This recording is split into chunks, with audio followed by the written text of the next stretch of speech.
কিয়ামতের ময়দানে সহিহ মুসলিমের বর্ণনা, কিছু কিছু বান্দাকে আল্লাহ পর্দার আড়ালে নিয়ে বলবেন, তারিফু যামবা কাযা ওয়া কাযা, এই গুনাহ তুমি স্বীকার করো।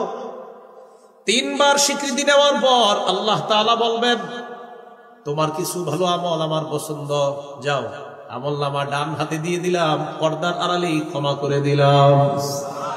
পাপগুলা ঢেকে রাখলাম, কাউরে প্রকাশ করব না। পর্দার আড়ালে আল্লাহ আগে পাপগুলার স্বীকৃতি নিবে।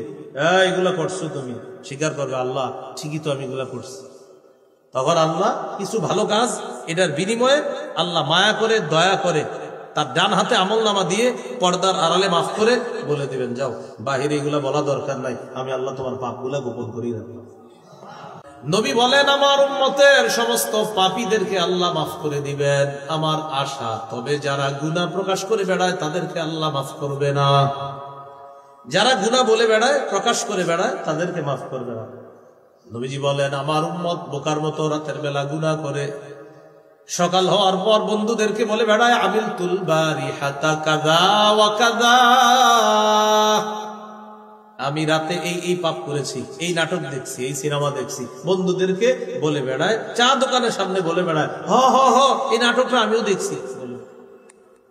নবীজি বলেন, আহা তুমি কি করলা, তোমার গুনাহের উপর রব একটা পর্দা ফালায়া রাখছিল, তুমি এই পর্দাটা সরায়া দিলা। আল্লাহ তোমার গুনাহের উপর পর্দা ফালায়া রাখছিল, আল্লাহ চাইতেছিলেন তুমি গুনাহ থেকে তওবা করবা, আর রব তোমাকে মাফ করে দিবে, আর গুনাহটা আড়ালেই রেখে দিবে, অথচ তুমি গুনাহটা প্রকাশ করে দিবে।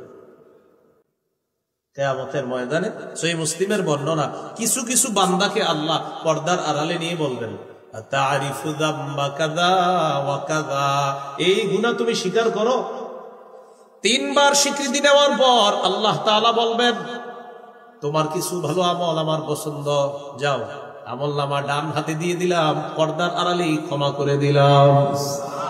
পাপগুলা ঢেকে রাখলাম, কাউরে প্রকাশ করব না। পর্দার আড়ালে আল্লাহ আগে পাপগুলার স্বীকৃতি নিবে।